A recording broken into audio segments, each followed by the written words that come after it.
Warning, it is the opinion of the 4th Street Productions and the Working Perspectives Podcast Weekend Pop-In that we should inform you that some of the language used in this recording could possibly be considered offensive. You've been warned, so if you decide to listen, then don't complain like a fucker. You know, if the only option was, and you could pick drums or flats, what would you pick? I'm going with drums. Fuck yeah! Fucking drums! For America, he's going with the drums! Fuck yeah! What about Godfather? Hi, hello, how are you? Thanks for stopping by. Today we're going to talk to some real people about some real things, living real lives, doing real stuff. This is the Working Perspectives Podcast. I'm Matt Lavelle, coming today by Lyn Dub, Justin Richardson, Schwap Game, Steve Cabot, Lasmeeshma, Liam Reese, Benoit Pahoud, Kasse, and the madman, Sean Douglas Day. You can find all our content and all our stuff on all podcast platforms and YouTube at Working Perspectives Podcast. You can follow us on Instagram at Working Perspectives Podcast, and you can join us on the Twitter and the TikTok at Working P Pod. If you'd like to be a guest on the show, please email us at workperspectives@gmail.com, and please like and subscribe so we can keep changing the world. Lyn Dub, how you doing, baby? I'm excited. We got a new guest. What up, Sean? We do have a new guest. Do you remember beating me up when I was in like 3rd grade? Could have saved that for the intro. Hell yeah! I'm excited to talk about it. I don't know if you remember. I beat lots of people up. I don't know. Yeah, you did. He tried to roof me up. Yeah, very nice. Well, Lasmeeshma, how you feeling, baby? Be doing a lot better if I get 20 from Harden, Maxey, and Jimmy Buckets. Yep. All three.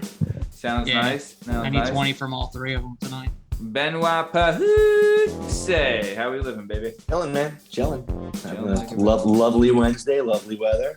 Very nice. Very good. Sean, what's life like, my man? Feeling good, man. Living a dream. Good to be on here. You guys have come a long way when I was on there, so production value is looking good. Good job. Hey, appreciate you, pal. Thanks for being back on. Really like having you. All right, Schwap Game.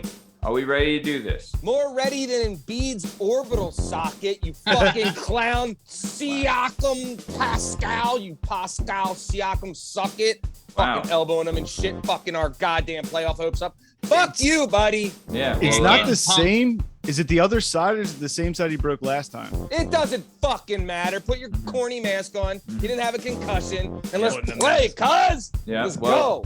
Speaking of orbital bones, this is the Working Perspectives Podcast Weekend Poppin'. Let's get this thing started. Let's go. It's our objective to be effective by voicing societies. Working perspective, exploring your day and how you get paid.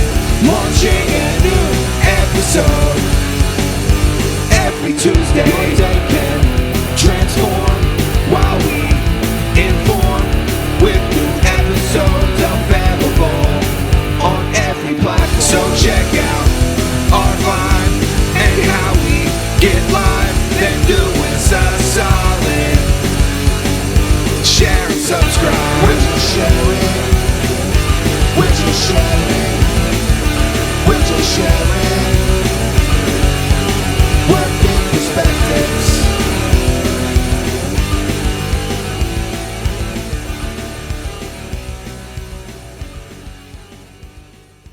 All right. Let's do a little chatting. Let's talk about it. Let's get it going. So on the show this week, we aired the Nigerian nightmare himself, Imo Ahonkhai. Let me tell you, loved recording this. Tom, I think, really loved this show, but I don't know, man. Had a great time with it. Thought it was a good show. Came out really well. Loved it all. I don't know, but J-Dub, you were there when we recorded it. What were your thoughts on this week's episode? It was fun. It's a party, especially all the places he worked, working at the bars and stuff. You know, it's always you get 1,000 stories out of that lifestyle. Dude, especially and the nightmare hat tricks or whatever. Yeah. What was it called before hat tricks? Schmucks. I totally forgot about that. The nightmare tattoo across the belly is fantastic. It's a fucking pro move. Yeah, really is. If you're Nigerian, that's the only, right? Perfect. Like, yeah.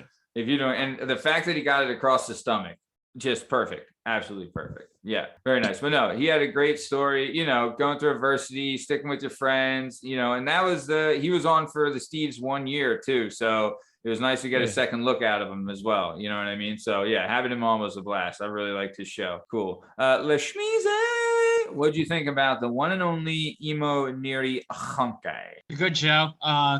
When I met Imo, he was already like, you know, fully grown to be like where he could be mistaken for Terrell Owens. You know what I mean? Yeah. He was already that big when I met him. So it was like, you know, it was like interesting to hear when he was a kid, and like they said he's like skinny, and I don't ever remember him being like that. Yeah, bro, dude. When I met him, he was legit like little. Like he was always, don't get it twisted, super athletic, like good athlete, but skinny as a rail. Like like I can never really picture skinny. that, dude. Yeah, Like, I could never picture that. Yeah, but always cool, man. Like he was one of those, like, because he was my older brother's friend, and a lot of times your older brother's friends can be bigger dicks than anybody. But he was like, he was always like cool, you know what I mean, and like, and just wanted to hang and party, and you know, I mean, he would come. Dude, he's up like for, one of the birthday nicest parties, people I've ever met. Super nice dude. Yeah, yeah. Crazy to think that he's friends with Steve, right? Yeah. Nice. Anything else you got? No, I didn't know his sister had like the most points, Dude, ever in that school, like boys, and that was cool. Yeah, super cool. Yeah, awesome. Nice. All right. Well, thanks for that, Lasmeeshma. Very nice. Shout out to Bio. Shout out to Bio. Very cool. Benoit say. What'd you think about the Imo Ahonkhai episode that we aired this week, which is available now on all podcast platforms and YouTube at Work Perspectives Podcast? I think you need to drink more tea with lemon, like every day. Oh my God. Twice a day. Dude, how brutal. Once in the evening, just to like, bro, keep it, maintain it. How brutal was that? That, like, I mean, you went for it. You hit the notes, man. That's all I can ask. Yeah. The best part is he sounded like a mafioso when he's like, chick being a dumb bitch. Can anybody remember that part? It was so funny. That was so funny. He didn't even mean for it to be funny. Yeah. I'm just surprised you don't like pre-record the very beginning, so you don't have to say it every goddamn time. You're not the fifth person to say that, but I don't know. I feel like it gets us into it. People have, like, Bern, I remember when you first came on, you're like, wait, you say that every fucking time? And I'm like, well, I was shocked. I thought it was recorded. Yeah, but it's like, because it's video, you know what I mean? Like, I guess I kind of have to. If it's a recording, then it's, you know. No, it works. It's funny. I'm just, giving shit.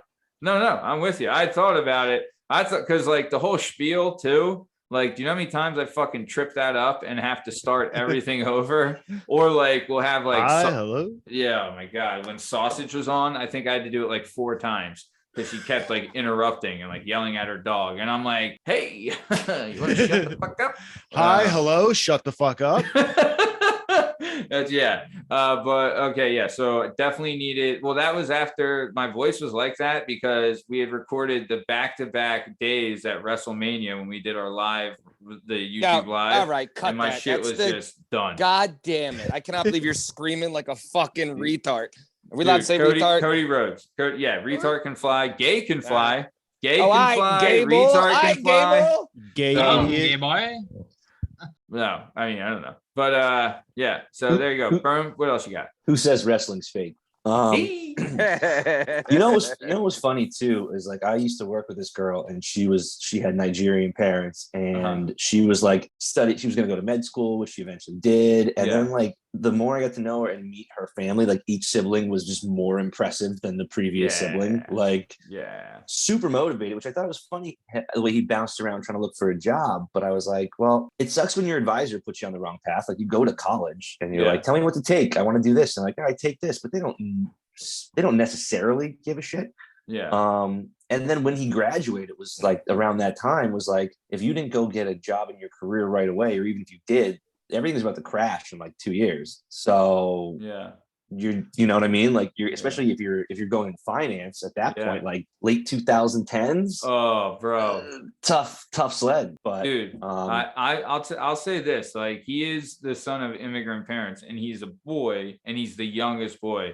And my experience with that is that the youngest boy of an immigrant family, The only youngest boy. Yeah, by the way. only boy boy and youngest. Yes. is legit treated like the prince king. of the world. A king. Yes, exactly. So I think and I don't know if this is his scenario, but what I've seen is that sometimes they'll be so well taken care of that they kind of they have to learn to figure shit out for themselves. So I think maybe his process was more like he had to figure his shit out for himself. Sure. Right. And then like once he got that down, now he's crushing it. Plus, too, man, it's fucking, dude, it's tough to get a job, no matter. Well, it just shows like super educated, super motivated, super driven guy, and he's like, I'm looking for a career, and I'm like, all right, I guess I'll grab some asbestos this weekend. Like, oof, yeah, that's one job. I mean, I've had a bunch of jobs, but that's one job I'm happy I never did. That sounds brutal. Did you do that too, Steve? Huh? When he did the insulation? Oh yeah, I helped Ian here and there. Yeah, rip shit out. Yeah. That was it was not fun.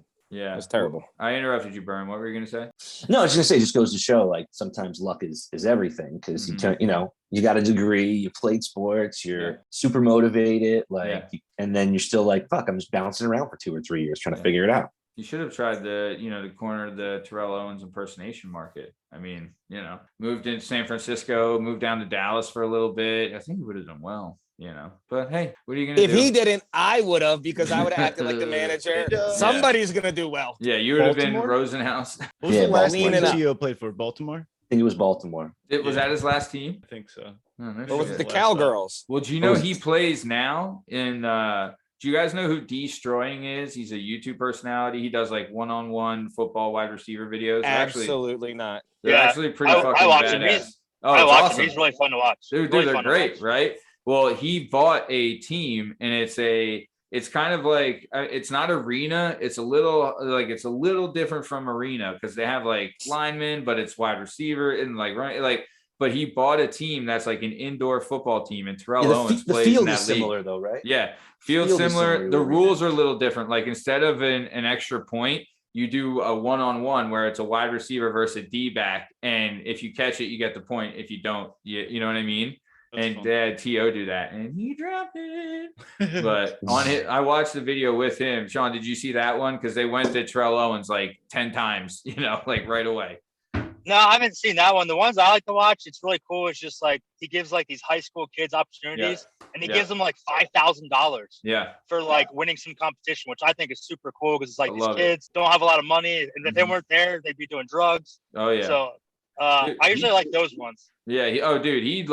He'll go to like a shit community. Like, he did like South Central LA. He did Atlanta. He's from Florida. So like, he'll go to these communities and he'll say like, it's, $1,000 to the best 2 D-backs and $1,000 to the best 2 wide receivers. And they have like 500 people show up. He even did one in Green Bay in the winter. And they'll have like 500 people show up, and they just do one-on-ones, and like they have a quarterback throwing. And like, you see, like, I'll tell you, some of these kids are fucking athletes, bro. Like, it's like some of the shit they do is nuts. And like, it's really good content. Like, enough that I've tried to, like, I wanted to think of something like it. Like, when I talked to you, Steve, about that idea that we had to kind of make a different version of that. But yeah, no, dude, that'd be awesome.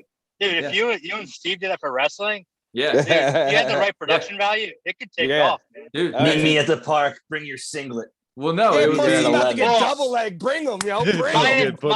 Minus the singlet. Yeah. You can wrestle in shorts and a shirt. I assure you. But we could do it like so like for I feel like, because he just corners a niche part of the game. Like, he's not doing the whole game. He's just doing the wide receiver D-backs. Sure. Right. So if for wrestling, we cornered like just takedowns, right? You don't I think the lay person doesn't want to see someone, like ride someone out. I mean, you know what I mean? And like maybe try to turn them. I mean, there could be a market for that, but I think like if you could do like takedowns and stuff, I think that would be, especially to the way it is now, like you need to be a gymnast and the most flexible person in the world and a super athlete to even get a takedown. So I don't know. But I think it would be, I think it would be great. So, all right, cool. So Benoit, what else you got? Anything? No, man, just impressive dude. Sucks to have to go to football practice and get covered by Darrell Revis. On Revis Island. That's not fun. Yeah, you're on the scout team and you're like, all right, I can do something today. What? Yeah. Oh, like this guy's, I'm never gonna get on the field. Darrell Revis covered me. No, man, just cool story, man. Seems like a cool guy. Yeah, no, really liked it. Sean, what do you think about the Imo Ahonkhai episode this week? Yeah, it was really good. I mean, growing up, I kind of knew him because he was more of like Matt O'Connor's friend. Yeah. And then Steve's friend. And so they would bring him around every once in a while. But every time I met him, I was either like blackout drunk or like just high out of my fucking mind. And Steve will tell you, when I smoke weed, I'm a pretty weird dude. But when I get on weed, I'm super weird. Yeah. I would just sit there silently thinking about all kinds of weird shit. I would never talk to him. So like I grew up hanging out with him, but I didn't know a damn thing about the guy. Yeah. Other than there was this rumor that he was a Nigerian prince, which I don't know if true? that was. Yeah. So his grandmother, there's a million of them, obviously, but his grandmother was like the queen of some tribe in Nigeria. So a lot of them, they're like, people say that, and it's a joke. His is actually like legit. Like his mom was part of some kind of tribe, or his grandmother on his mom's side was part of some tribe. Like when she died, he had to go over there, and they had like a 2-week like fucking mourning period where like the whole town and village or wherever it was from, like, you know, mourned and stuff. Oh yeah, it was. Yeah, he's legit. Yeah, Dude, I'll tell you, I've seen some videos on like kidnapping and shit in Nigeria. That's just like you said, fucking place, bro. We should have went deep into that. Like him when he went to Nigeria and he used to visit like his family and stuff.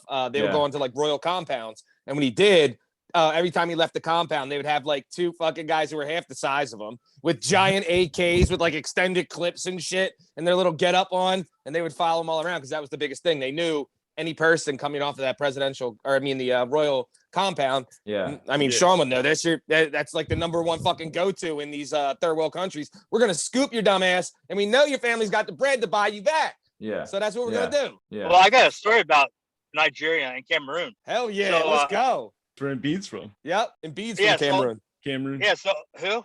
Joel Embiid. He's from Cameroon. Okay. Well, yeah. Francis Ngannou too. He's from Cameroon. Yep. But anyways, on my 4th deployment, my whole troop got split into a platoon, which is 16 guys. And then from that 16 guys, we were tasked to go to all over Africa, and we got split up in like 3- and 4-man groups. And so me and 2 other SEALs, we got stationed down in Cameroon in Limbe. And and we had some guys in Nigeria, and what our mission was, we were just doing FID, which is foreign internal defense. And so we were just training local Cameroonians to fight off all of the pirates. Because what happens with the pirates, they were old fishermen. Western nations have like outfished the entire area. So all these fishermen have no goddamn job anymore. And so they were just like either boarding ships, taking them hostage, or going to Nigeria in the Delta and literally just taking over oil fields and like refining it. They like figured out how to refine raw oil into diesel and gasoline. We're like selling it to fuel terrorism. And so we were there just to like sort of take care of it before it got big. But anyways, I was supposed to go to Nigeria, and I sent my passport over there, which was a diplomatic passport. We're not supposed to fuck with it, the maroon one. And they basically wouldn't give it back to me, wouldn't let me and the other guys in the country. And they fucking basically stole my passport, and they still have it to this day. And I remember talking to my boss, and I'm like, I vaguely have like a friend. He's like sort of a friend. I kind of know him. I didn't explain I was like hammered all the time and fucking high. But I told him, I'm like, yeah, he's supposed to be like a prince of Nigeria. That's all I knew. And he's like, why don't you give him a call? I'm like, dude, I don't really have his number, and like I don't know him that well. Yo, so there's legit some dude in Nigeria running down saying like, I'm Sean Day. Like, look at my passport. I'm Sean Day. I'm pretty goddamn white, so I don't know. Yeah. They probably changed the picture out or something. They probably tape a photo on top of it. Yeah. Sean he Day's probably wrote in marker in like Sean. Yeah. A lot of Sean Days in the Nigerian phone book. It'd be funny too if they're like, I'm seen Day. Seen Day. I mean, I've gotten my identity stolen, and apparently, according to my YouTube PhD, a lot of it comes from Nigeria. A lot of that. Really? Identity theft. Yeah, identity theft, because they're like, Nigerians are super smart. So when like I heard about Imo being super smart, like it didn't surprise me, because Nigerians, I mean, they definitely have their issues, but I don't know. They run what Africa. It is. They're smart. Yeah. I don't know if it's in the water, it's in their culture. I don't know what it is, but they're smart as fuck. Really smart survivors. people. So like when I heard about Imo and his mom and stuff, I wasn't surprised in the slightest. Oh yeah. Damn, I would love, like, dude, I'll tell you, that's a rough fucking patch of earth, baby, man. Oh, he's got some wild stories from going over and visiting. I can only would imagine. I'm not gonna get into some, but you should see. He's got the wildest stories about seeing shit. I like the sock to the jaw while his mother, who's a doctor of education, is driving and still has time to close fist.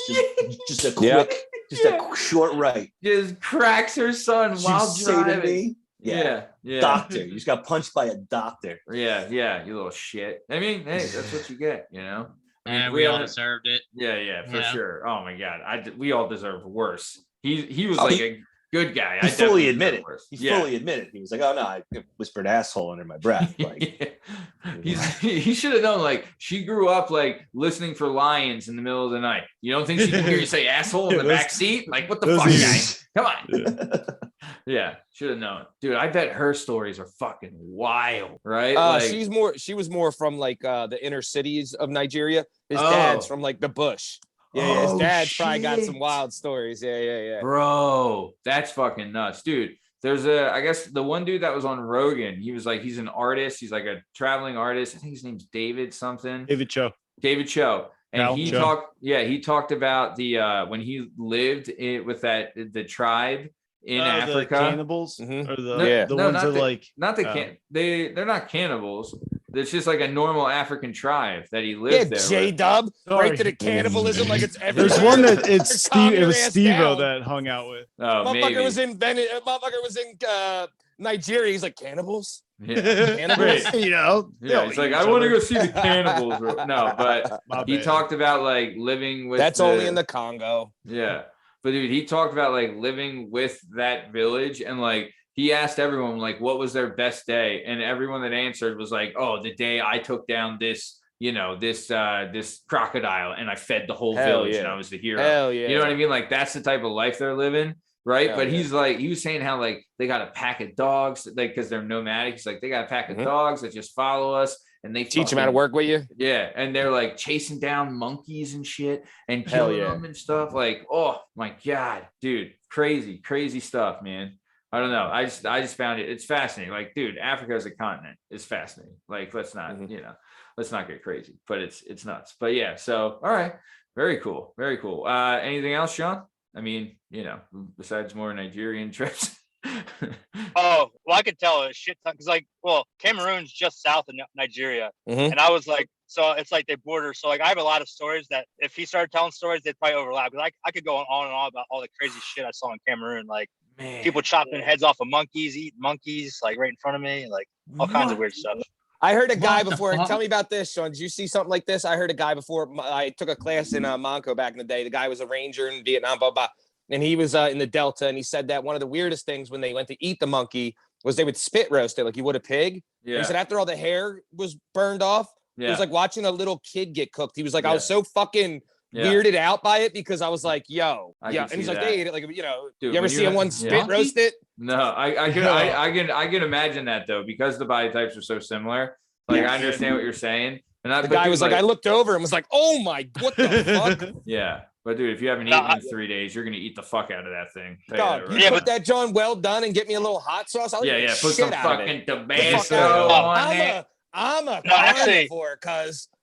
No, man, like you don't want to do it because like chimpanzees, like their DNA is so close to ours. Really? They carry. Yeah, it's like, I mean, that's why like cannibalism is not a good idea. Yeah. Because a lot of the diseases that we have are going to carry over. The reason we can eat a cow is because those diseases don't carry to us. Typically, I mean, there's except very like rare.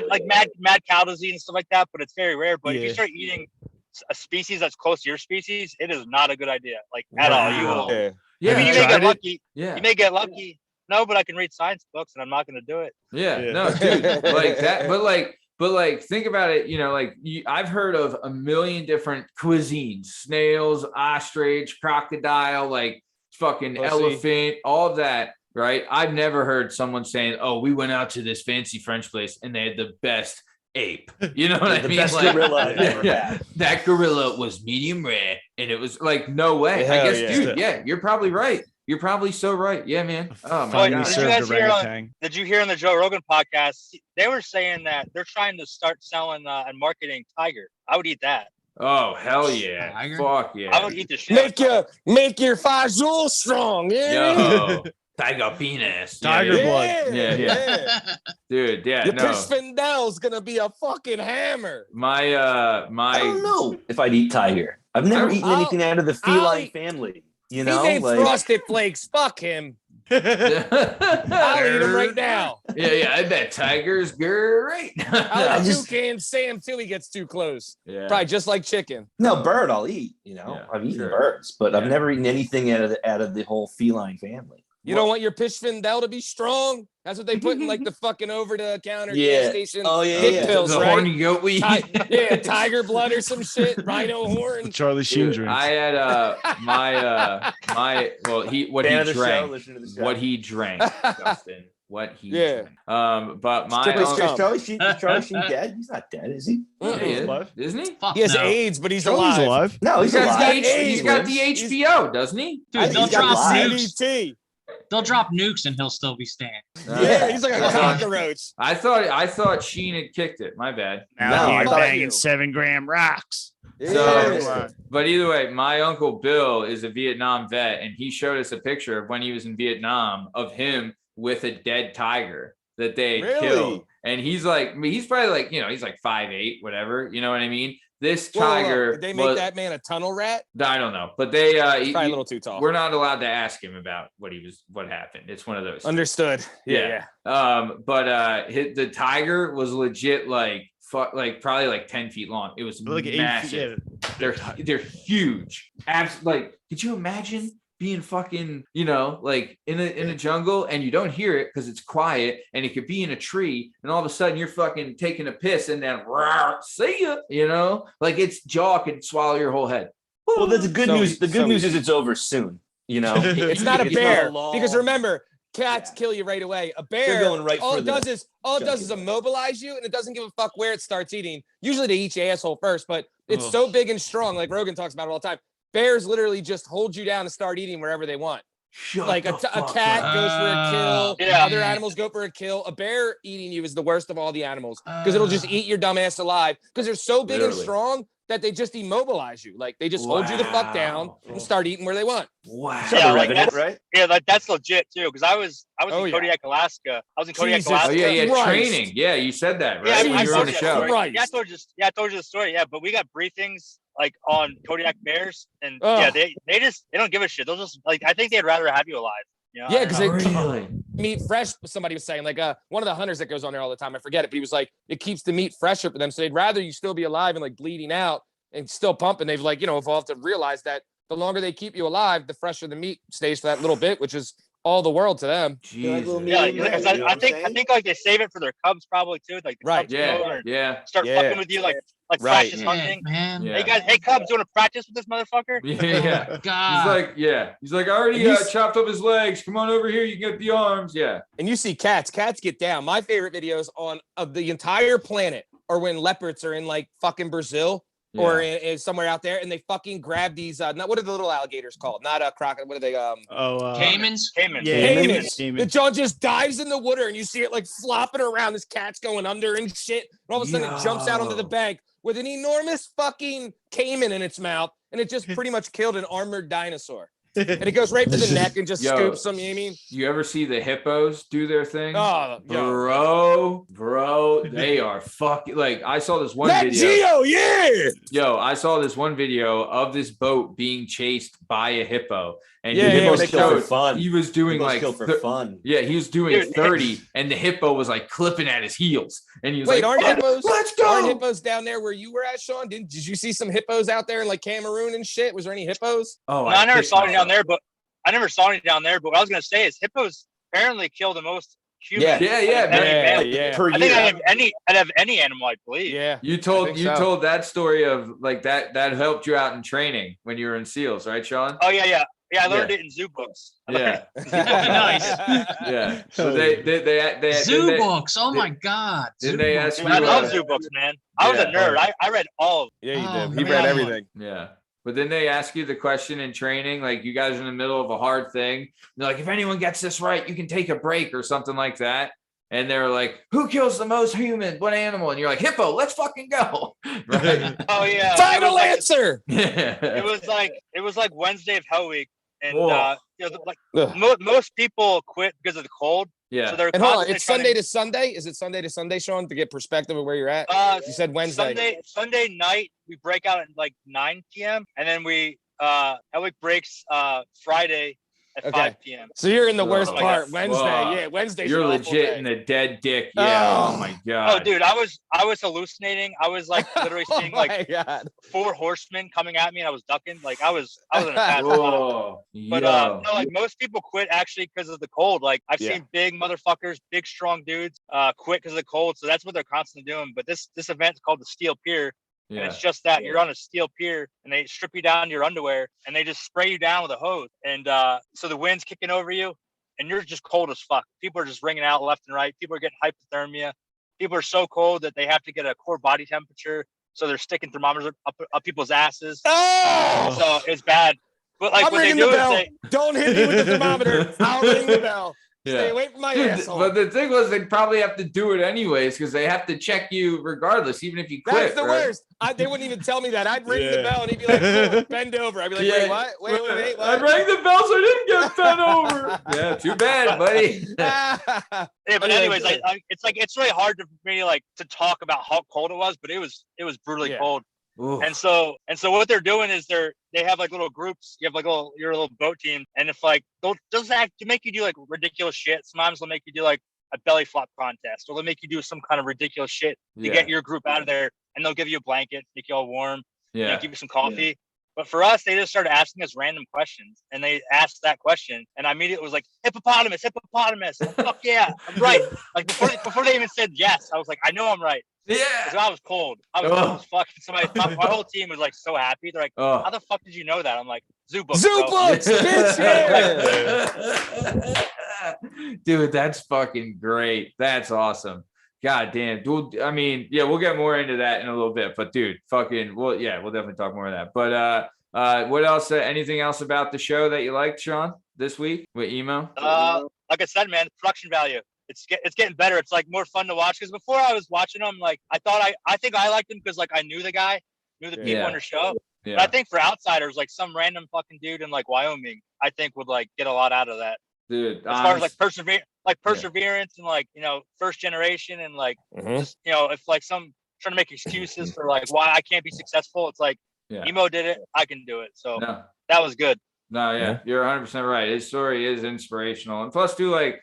When he was talking about getting shit on in high school for like losing the running back position, but still, make like going to college and he's like, I can play here and knew his worth and, and it legit changed his life. Like he was a fucking monster after that, but no, very cool. And also thank you for the production value. That is one thing that like what, a lot of the times when doing this show, I try to put myself in the place of the listener. And like, if you're swiping on whatever, right.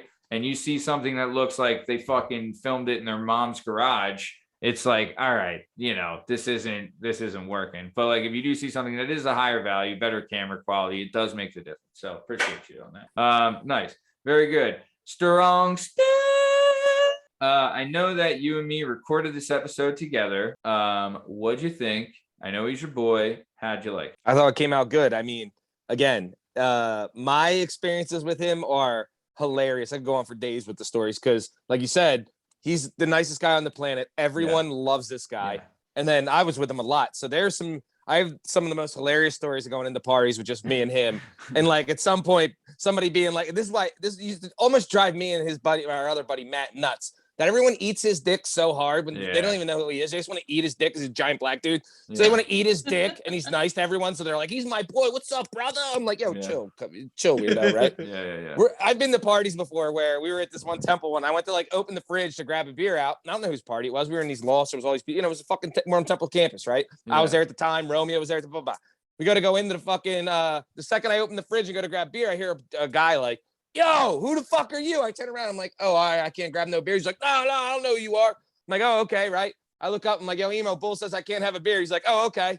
He opens the door, grabs like 4 out. The bull's like, as many as you want, man. Oh As many as my you God. want. I was like, okay. Yep, Yeah. because I'm a little ass white dude. You think I Yeah. won't punch you in the nose? Wait till I drink the 4 beers he just pulled out, and then it's gonna get fun in here. Yeah. It's gonna get fun.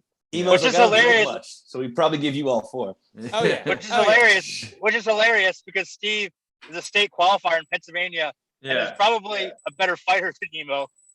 And so they I don't know. always picked it that way. It was hilarious. Yeah. And that, again, I would and it would agree. always end up at one point. This is the last one. I'm not going to go into it, but at one point we were leaving Grape Street, right? And I was trying to talk to this girl, and there was a fucking Roxborough local, and they were like, the bouncers at Grape Street were like, hey, you guys don't want to like start any problems. The guy was kind of starting with me, like knock my hat off. I didn't give a fuck. I had tunnel vision on this hot chick. You can do whatever you want. So until you put your hands on me, you're completely oblivious, right? Yeah. So I'm over there, and the bouncer's like, you don't want to start this fight. There's all these Roxborough guys. They're fucking locals, blah, blah, blah. And I'm like, I got like 7 guys with me at this point, including Ian, Imo, like big guys that know how to fight. So I'm like, no, I'm good. I don't care. Like, we're cool, right? So I keep going at it, blah, blah. We go to leave the club. They say some shit to us, blah, blah. We go up the street. We're walking up right underneath the bridge where Tom fought that guy right by Castle Rocks. Right at that intersection is where Ian got stabbed by a bottle and bit and shit, blah, blah, blah. As we're walking up to this thing, he ended up beating the shit out of like 3 guys. Anyway, we're walking up to the street, and this guy standing next to Imo because they all want to be Imo's friend, right? They knew he was with me. And I had like a white, like army style hat on, right? Yeah. They're like, and I was the one talking to the one guy, what he said was his girlfriend. I don't know. Bitch was talking to me. You better calm down, buddy, right? Yeah. So he's over and he's yelling, where's your fucking boy with the white hat? Yeah, he ain't around now, huh? Yeah. If you see him, let me know. We're going to fuck him up. Imo, like, not that drunk, glances to the right and looks at me, and he's like, they talking about you? I was like, I guess. Like, I'm the only one with the white hat talking to his girl, and I like look over, and they're so focused on him, telling him how they're going to beat me up that they don't even notice I'm walking with him. Yeah. I'm right next to him. Yeah. And then, they're the attention shifted because we got to the top of the street, and Ian's fucking brawling guys in the middle of the street, and it was fucking nuts. But again, I'm like, everywhere we went to a concert one time, and this is how old we are, right? This was in like 2002 or 2003. Up in Smoke, right? Oh shit! So we're at the Up in Smoke tour, and I swear to God, this is no lie. This is one of the wildest moments ever with them. We were down in the they called it the Pit. It was down at whatever the concert place was over in Camden. The Tweeter or whatever. Yes, the Tweeter Center. So where everybody's in the yard and bank now, maybe. Yes, who knows what it's called now? But the joint over in Camden. Yeah. So we go down there there's one parking lot they call it the Pit, right? So there's all these parking lots. We show up early and there's like 10 of them. And Imo's like, yo, I was at a concert here before. We're going to that parking lot. And I'm like, why that one? He's like, just trust me. I was there one time and it was fucking nuts. We're going to that one. I was like, all right, cool. So all of us in North Wales, there was like 10 of us. We pull up and get in there. We start walking around, me, him, and Matt, and Girls Going Wild was there, right? This is how old we are, right? Shit. Shout out Girls Going Wild, right? So Girls Going Wild is there. It's like it's like 3 guys, but they have like legit cameras. You can tell it's not like a fucking fake, right? Yeah. They have like shirts that say girl. They're fucking noodles though, right? Couple corny ass white bulls, right? Real corny white bulls. So they're walking around with like the camera and shit and trying to like get footage. And we're walking around just kind of, Imo had a camera. Or did I have the camera at the time? I forget. One of us had a camera, maybe Matt. But Imo's walking around initiating with parties, right? Every time he walked up to everywhere he walked up, people were like, you want a beer, man? You want a beer? And we're like, yeah, we'll take one. They're like, not you two. Get the fuck out of here, man. They're like, you want a beer? He's like, yeah, can I get 3? They're like, yeah. He's going right in front of us. You know what I mean? And then Girls Going Wild started catching on and were following us and then became and Imo was like joking with them the whole time, like, you guys should probably pay me, right? Like, why are you guys following me to where the action is? Just because just the human he is, like, people, there's something about him. And again, like I said, his parents were great people, raised by a great family. Like it makes sense. But like, so everywhere we've gone his entire life, people just flock to him like he's a fucking messiah. Yeah. How about Tom making the moves on Imo's mom at the bar mitzvah? I mean, fucked up. Now, here's the truth. Half the time I've spoken to her in my life, of half the times, which is a lot, I don't know what she's saying. She's thick accent, and she starts like on a roll, and I'm like, yeah. She's probably like, this fucking Does white she call boy. you Steven? Like, yes, of course. Yeah. Of course. Does she speak French? I don't know. That's a good question. What do they speak in Nigeria? Well, I don't know what the language would be. A lot in Africa where I was at, it was all French because there was like back in the day, there's a lot of French colonists. French colonists. Yeah. But then you've got like German got too, right? Well, Dutch. I don't know, but they have a lot of tribal languages too. Oh yeah. Like there's all these Swahili and There's 2 major tribes. It's what is it, Sean? It's the Mbutu or something, and then there's 2 major tribes. The Mbutu, and then there's something else. Igbo. I think it's Igbo and Ubuntu are like the 2 that they hate each other. giant tribes. We watched. You're either one or the other. Let's just watch the air up there and figure it out. Kevin Bacon. Yeah, actually, we should ask my wife because my wife was in the Peace Corps in Cameroon. Yeah. What? In that region. And my wife is like one of those crazy people that just speaks random languages, but she lived in a grass hut village for 3 years and learned like some random Cameroonian like dialect. Yeah. But like with the way people on the planet. But the way the tribes are, like they overlap with political borders because like the political borders are something different than like what the tribes. That's what some white bull drew on a map. That's not actually how exactly. they It's like the French. Like the French came along and were like, hey, this is a random fucking line on here. Yeah, but for the 10,000 years before that, this is my yard, not yours. Yeah, which would be random. Which would be random if my wife could like talk to Imo's dad because like she's come across people like where she's just like randomly at her college. She's talked to some random Cameroonian dude like in his dialect. He's like, "What in the fuck? Yeah. Like, how do you know this language?" Yeah, there's like 1,000 the language. Dude, there's like maybe like 500,000 people who speak this language. Like nothing. Did you? 7 billion people. Did you meet her when you were over there? No, but funny thing is, we were there a year apart. We were doing very different things. Like she was doing. Goddamn right. She was doing Peace Corps stuff. Like she was teaching them how to farm. She was teaching them how to put condoms on wooden dicks. She was like doing all kinds of stuff.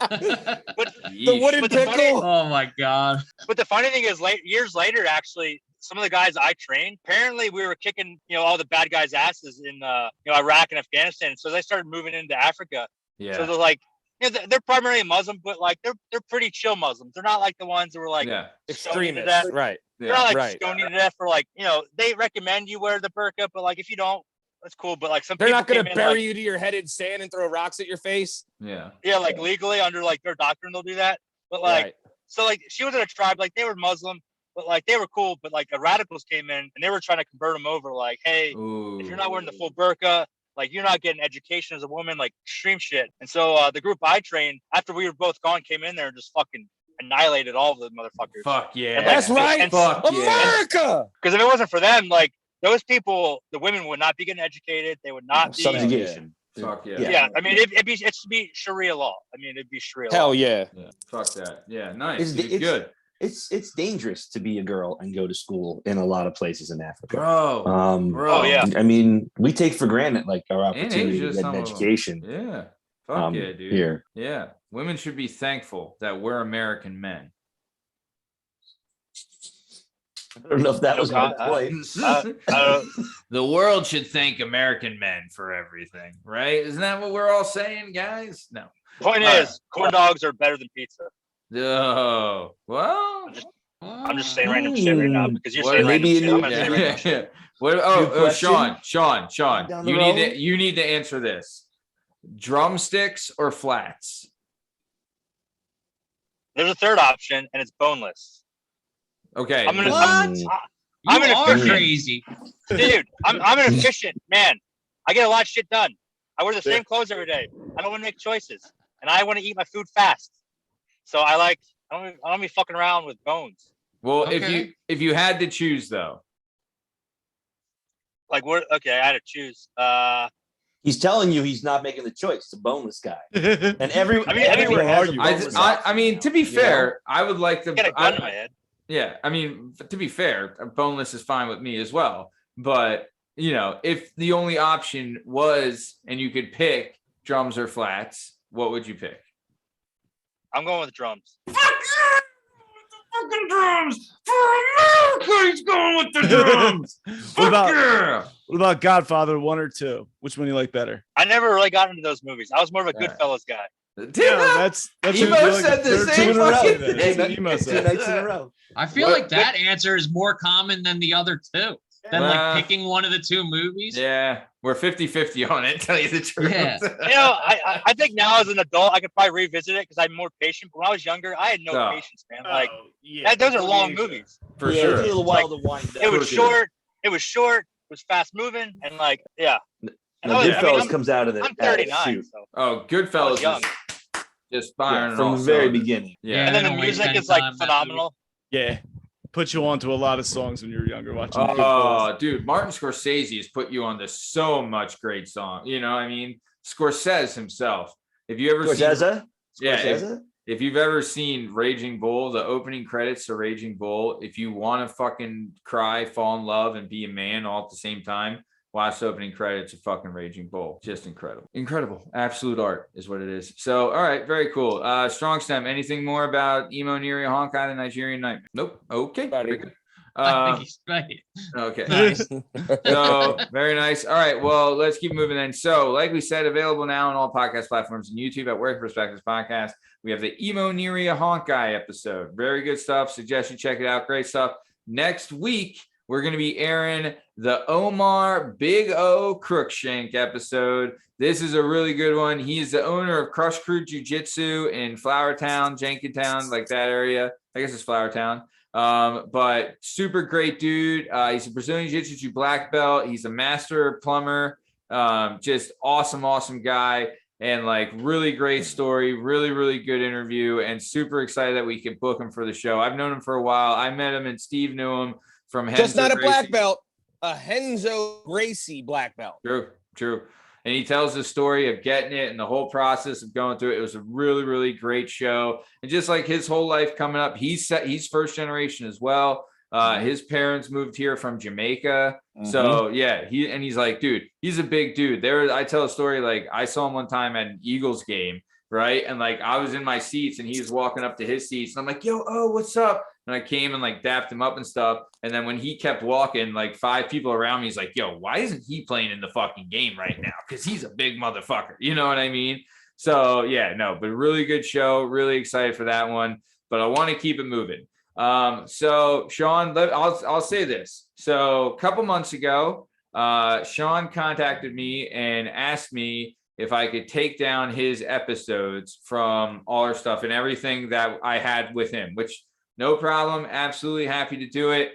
Was a little wondering why, you know, but you are the son of a Ranger, so you know better. Right. I knew if I needed to know, I would know. That's what I knew. Right. Yep. So, but I'm happy Your to dad hear. would be proud. Yeah, I'm happy to hear that things have cleared up. I guess I'm not sure, but what kind of happened? What led to because you had to cancel your nonprofit as well, right? And like you had to shit can a bunch of things, didn't you? You know, there's a lot of things, a lot of reasons why I did it, but like I'm very open about it. I like to be an advocate for veterans with like PTSD and TBI, just because there's such a stigma with it. Hell yeah. And so it's so a lot of it had to do with that. Like apparently I just got diagnosed. I've had PTSD and TBI. I had fMRIs. They found all that stuff in my brain. Yeah. And TBIs, you know, if you guys don't know, it's a traumatic brain injury. And for a lot of it, it's from explosions and stuff like that. But the problem is a lot of the symptoms from that and PTSD have overlapping symptoms. And like the data is just not there yet. They're getting better about it. But apparently I've been having like panic attacks for like 15 years. Yeah. And I didn't know about it. I was just powering through it. I'm like, yeah, I guess everyone just feels like this. I guess everyone just feels like they're going to have a stroke and a heart attack all the time. Like, this is just normal. Yeah. So apparently not. Yeah. Apparently not. Dude. And I'm trying to keep this light. I'm trying to keep this light. You guys can laugh because like I don't want this to be like a serious thing. I mean, it is serious, but like people need to like open up about it. But you know, a lot of it, I was having panic attacks. I didn't realize it. And really, like you legit, like you like from what I understand, like you're like from panic attacks, you legit thought you're like having a fucking heart attack, right? Like what was going down? Like, but I've been dealing with it for so long. I just like powered through it. Wow. And but basically what's happening is like they're not really sure because the data's not there, and it's really hard to get images of the brain. But they think part of my amygdala, this is common amongst other SEALs too, our amygdala, that's basically what secretes like the fight or flight chemicals like cortisol, adrenaline, and that can get turned on permanently if you're like me in a lot of shitty situations all the time. It just kind of stays on. Yeah. But also can happen independently if you just get hit in the head. And so my body was basically just secreting it all the time. So my body thought I was in like fight or flight all the time. Like just normally. Like I'm like if I'm just like going to school, like taking my kids somewhere, like whatever, like my brain's just doing it all the time. And they actually quantified that with a cortisol test. I had like spit in a container like all day, and like cortisol levels were like through the roof. They're like, do you live like this every day? I'm like, I guess. I mean, I don't do a cortisol test, but I feel the same as I always do. Yeah. Wow. And but I started taking some medication because I was trying to do everything. I was trying to like do the yoga, the meditation, martial arts, all this stuff like you're supposed to, healthy stuff, eating good, not drinking a lot. Yeah. Like, which would help, but like, I think, it didn't help. I got medication, it went away. But I think what triggered like my severe panic attacks months ago was all the stuff with Afghanistan. Because apparently, like a lot of guys, even Vietnam veterans, had the same thing. Because my wife works at the VA. She's a doctor over there, medical doctor. So she was saying a lot of Vietnam veterans are coming into the ER, like panic attacks and stuff like that, because they had a similar situation in Vietnam. Like when they pulled out, they just took over, and same thing. And so I think I had a similar situation as those Vietnam guys. Wow. Apparently my generation had the same issue. And so it was partly because of that. I think I was kind of overreacting, but also there's a kind of a stigma in the SEAL teams. Like, you're not supposed to, go out there and talk about everything, which the thought process behind that is like, you don't want to like say the wrong thing and the enemy hears about the tactics. Yeah. Which is why I'm very cognizant of like not giving out tactics. Yeah. Specifically how we do things. I may say like, we did this. I may not even give you maybe a place, or I may give you a place but not a time, and I sure as fuck won't like typically go into the details of it. So I was kind of scared of that. I was trying to basically just wash myself from the internet, and I pretty much did for the most part. But now I'm feeling good, and like I think I was overreacting because I started listening to other podcasts of other SEALs. They're saying shit that I don't think. A lot of shit. I love those podcasts. They go deep, balls deep. Yeah, and so that's like the long and short of it. Your brother's fucking book. Are you kidding me?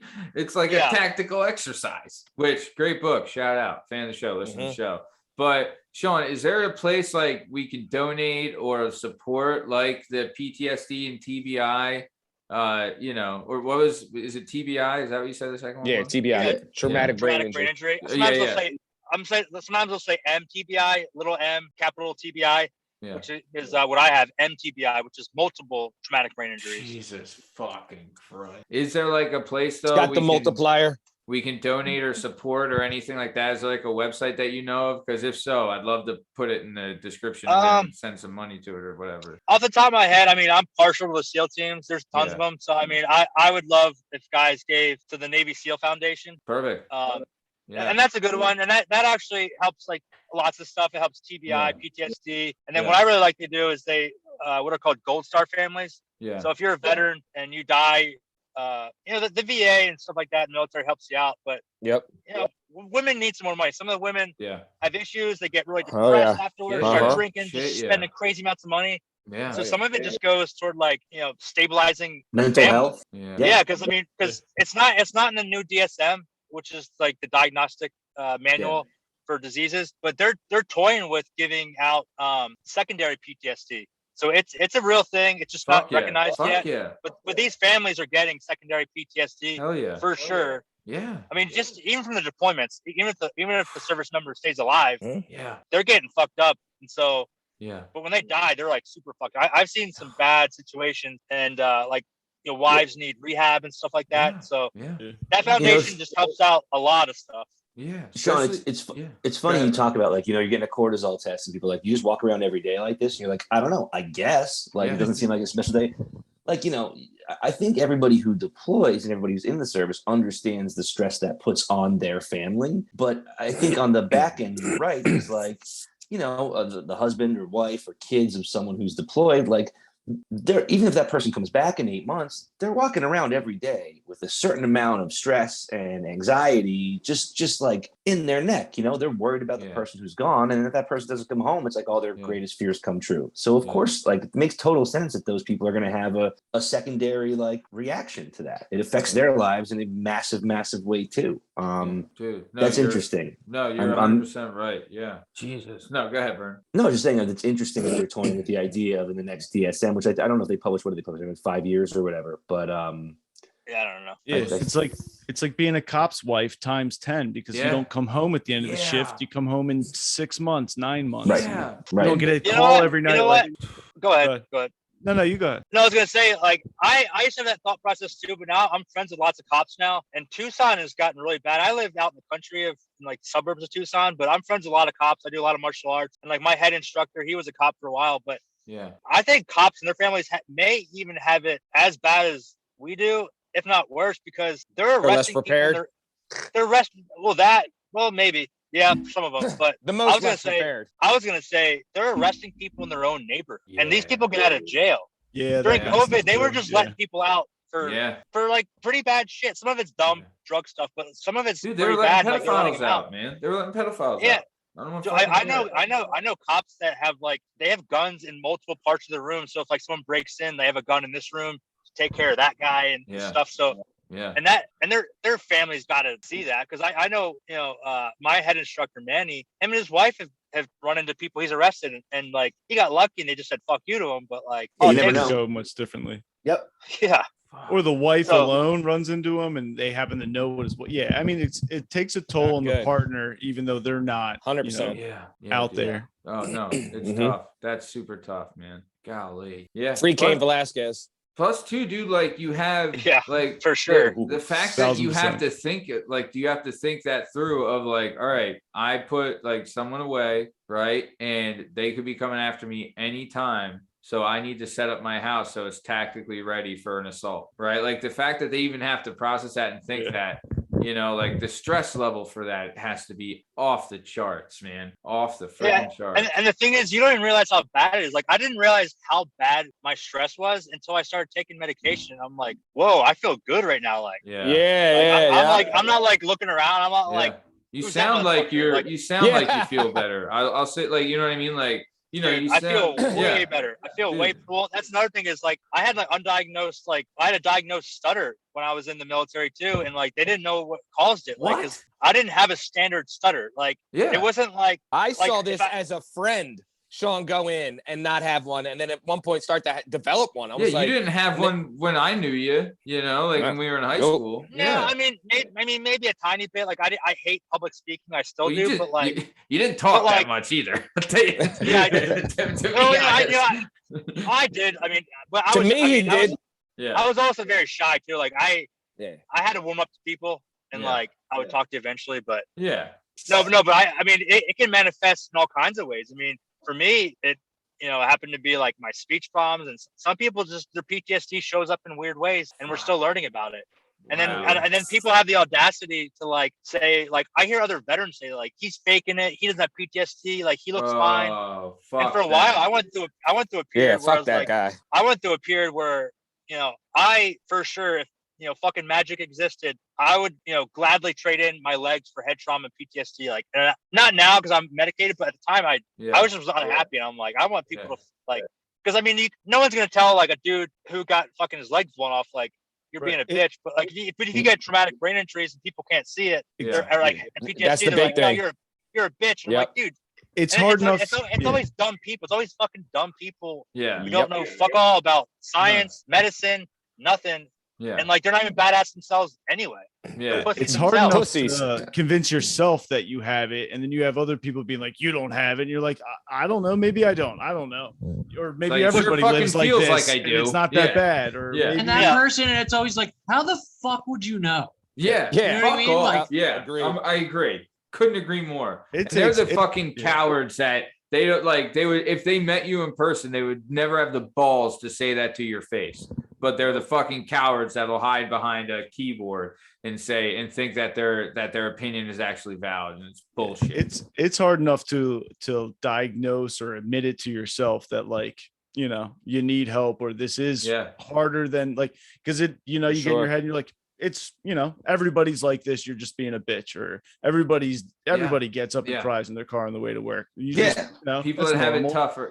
Everybody has a voice in their head that's constantly saying like, everyone's don't let them see it, keep faking it till you make it. Like well, just so you know, J-Dub, I happen to cry in my car on the way to work every day. Okay. You cry in other people's car every day. Fuck. Like back to this shit again. Fuck. Dude, but I can't believe that, man. The stress was that bad that you developed a stutter. That's crazy. Yeah, it was wild. That means your brain was legit like glitching, right? Like you're just Well, you guys know me. I mean, I was like on a PhD path, like in science. I'm like kind of a nerd. So, I mean, I can go into some of the details, but like basically, I don't know all the details, but what happens is like when your body is thrown into fight or flight, like your body is like, it's designed, those chemicals are designed to like heighten some of your senses, like some of the senses that are going to help you like fight off a fucking woolly mammoth, like adrenaline's a motherfucker. And like speech at that point is like, it's kind of a secondary thing. I mean, some people are good at it because it can help, I guess, it evolved to have coordination. But like for me, like my brain was just like, you're in fight or flight. We're getting ready to fucking put all of our energy into fighting whatever's around us. You don't need to speak right now. And so my body was just like living like that. And so I just couldn't speak. But then I'd go home, be comfortable, have a few fucking beers. And like I had a big ass bull mastiff and I could go home and have a full conversation with him. So I would do that, just like see if I was okay. But I could have a conversation with my dog. And I couldn't have a conversation with someone else. I'm like, what the fuck? Yeah. No, dude. But that's just the kind of pressure you were under, you know, like that's just, I mean, I don't know.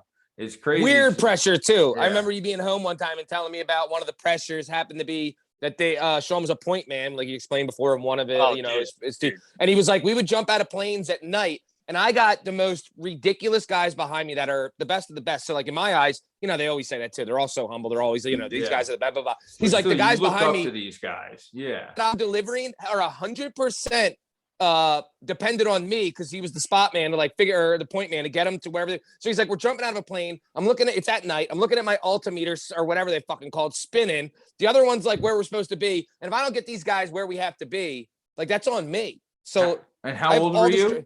How old were you, Sean, when you were doing this? Well, he's talking about is just skydiving. Long story. I didn't get skydiving until later on in my career. I was only at the time we only got static line. I won't go into all the details. But anyways, when I was a point man, that was my second deployment. So you were 20, 21? I don't know. No, I was probably 24. Probably 23. Yeah. 24? 20 fucking 4? And you're in charge of being a point man? Are you fucking kidding me? It was a lot of pressure, man. And actually, it's funny. I remember on that deployment, I saw a guy crack, and I was one of those assholes in the past that like sort of said people with PTSD are bitches. Like this is when I was young. Right. But we had a guy. I can't really tell you what he did, but he wasn't a SEAL, but we needed him on the op. Yeah. He was a super smart guy. Again, non-SEAL, but was supposed to be in good shape. That's why I picked him. Ran marathons. And I was the point man. And I chose to go through fields, and they do flood irrigation. So it's super muddy. People are losing their shoes and everyone's bitching at me. And I'm like, dude, what are we going to do? Go on a trail with IEDs? I'm like, we have to go this way. Everyone's bitching at me. And I'm like, dude, like we don't have a dog today. Our EOD guy, can't fucking smell bombs. I'm pretty sure he can't smell bombs. Yeah. So we walk in the mud, pussy. Yeah, you might get a wet sock, but at least you have a foot to keep that fucking sock on. Goddamn asshole. right. You know, like fuck off. Yeah, Jesus. But so what? The guy he cracks, or what's going down? I think he had a panic attack. I think he had a panic attack. It was his first op, and I was talking to him. He seemed fine because I was also the medic too. I don't know why they put me as a point man and a medic. Yeah. Don't kill the medic right away. Keep you around. Jesus. But anyways, I didn't identify it. The younger medic below me, he sure as hell didn't identify it because they didn't teach us that in training about panic attacks. Yeah. But the guy who actually found out was our chief, and he actually is a really smart dude. He's went on to go to Wharton, which is the best business school in the world, pretty much. University of Penn, baby. Smart dude, but he's actually the guy who identified it was a panic attack. And we actually had a medevac. We had a medevac him out of there. So we called into Baghdad. Shit. Got another guy with his same qualifications to come in. It was actually kind of fat and chubby, but he kept up. Yeah. He kept up. We had a medevac guy out there for panic attacks, but like panic attacks, they can be severe. I think for me, they weren't like debilitating. Yeah. I mean, they were definitely debilitating, but I was able to overcome it because of my training. But if I didn't have the training, I probably would just. In all fairness, this guy looked around and saw you and your gorilla friends with all your cool ass gear and realized he was really in the shits walking through a mud field to go to some shit village where guys are going to shoot you in the face. He went, oh, fuck. Well, why did I? No. Why did no, I should have done this. Yeah. Yeah. No, but I mean, that's part of why I came to the show too, is because I mean, I'd like to be an advocate for it because I think a lot of people are like, there's like this big stigma. Because I mean, if a guy's missing legs, he'll sure as fuck go on TV and talk about it. But like, talk about, oh, I've got PTSD and TBI. I'm depressed all the time. I'm this, I'm that. There's not a lot of guys who will do that, and I think that's part of why a lot of veterans are killing themselves. Yeah, it's because like they won't speak up, they won't tell their friends because they don't. Too tough. They think they're a pussy if they talk about their feelings. Yeah. Such tough guys. If I can do it, I mean, I'm fairly humble, but I'm also not completely unself-aware. I understand most people probably would identify me as a badass. Right, you are. I mean, and so like if I can do it, you know, a soccer mom can do it. You know, whatever can do it. Yeah, or a guy that some was dad. Or a Marine that went through it, like anybody. Yeah. Or a wife, like you said, who lost her fucking husband or some wife. Shit. You know? Yeah. For sure. Or a guy who likes puff Cheetos. Or a fucking guy like puff Cheetos and flats and Godfather Part 1. Yeah, that guy's got all the disease. That guy's got every disease in and around. Man, that's crazy, man. Sean, that's nuts. Well, thanks for sharing that, dude. And then I'll put a link to what is it? The SEAL Foundation? Yeah, we can look it up. It's the Navy SEAL Foundation. There's some other ones, but I'll make sure I give you the right. I'll make sure I give you the right link. I'll look up some PTSD links too and see if I can find anything, and we'll have all that in the chat. And I hope anyone that's listening, if they could, just take a look, or, even just spread what Sean's saying, because it's true. Like, that's one thing as you get older, and I think we've all noticed this, especially us guys that needed help with certain things, like when you're going through, when you're going through something, right, you do need to talk about it. It's part of the recovery. It's part of getting better, and that process is invaluable, and you need it. You know what I mean? So, dude. Yeah. And when you see somebody or somebody you look up to that's going through the same thing, you're like, oh, that guy did it. Yeah, I could do it. Dude, it's doable. Give strength to others. 100%. And real quick, Sean, wasn't your brother linked up with, like, what's the other one? Wounded Warrior. I remember they used to be all around jiu-jitsu tournaments and shit. Don't they help with like SEALs and other people too? The Wounded Warrior Foundation. Yeah, he was working for the Wounded Warriors Foundation. They're pretty good too. And then another company called 9 Line. They're pretty good. I can't confirm it, but I mean, I've heard of it. 9 Line's cool, and they got a clothing line as well. They got I just saw that the other day. Warrior. They got some dope Johns. Like, they some at jiu-jitsu tournaments all the time. One I got was said soldier and had like dog tags, and it has like the guy carrying the other guy, like their symbol thing off it. John was dope. Who's a big 9 Line guy? The Undertaker, I believe, is a big. I think you're right too. Yeah, he's a huge Undertaker. Oh, dude, the Undertaker is massive for the military. He tells stories too of because they would do those USO shows, right? Like back in the day, like the WWF back at the time would go overseas, and he would talk about I remember he's been in interviews he's like, I took it as a big honor. You know what I mean? He's like, I really took it seriously. So I was like, man, fucking Undertaker, if I didn't love you enough already, Jesus fucking Christ. Wasn't John Cena big with all that shit too? He's massive. Like, he was Marine before and everything. I think. He's massive. Well, I mean, he is the Marine. Don't forget. Wait, that. So was he one, or was he? No, he was in a movie. He played one. Yeah. Oh, so he wasn't actually. I think he was in 4 movies where he played one. Oh, that's shitty. So he was never actually in the armed forces. I don't know. Nope. I don't know. I don't know. Never mind. I sound like an asshole now. I know. I think he. No, he I was with you, Liam, because I swear he used to wear dog tags. Well, yeah, I think he might have done something military related. But I think he was involved with the military in some way, but I'm not 100% sure. But I do know he's a massive supporter of the military, and he is the number one Make-A-Wish Foundation. He's the most sought for and has done the most Make-A-Wish Foundation. That's cool. That's something what you ever think about Cena, that's fucking big. You know what I mean? Like, to have the most, that's pretty nuts, dude. Like Austin, Rock, Hogan, fucking none of them have it. Cena's fucking does though. I mean, after Peacemaker and Suicide Squad, I'll be a fan. Forever. Peacemaker was so good. Dude, even Blockers, I thought he was great in. You know what I mean? And what was that Amy Schumer? I haven't seen that one yet. What was the Amy Schumer movie? Trainwreck. He was good in that too. When he's banging her. That scene when he's banging her is hilarious. Yeah. And he's talking about, I was like, I'll take you out in the alley and I'll fuck you. It's the one guy. It was great. Oh, man. All right.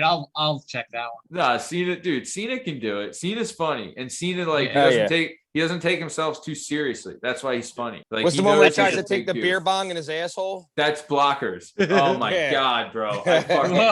Dude, when I saw that, I fucking pissed myself. It was so funny. Yeah, that was the best part. Especially if you're a dad, I'm not, but obviously I could say, if you're a dad, I could see one of my brother and one of my friends that are dead doing some wild shit to try to protect their poor daughter. Yeah.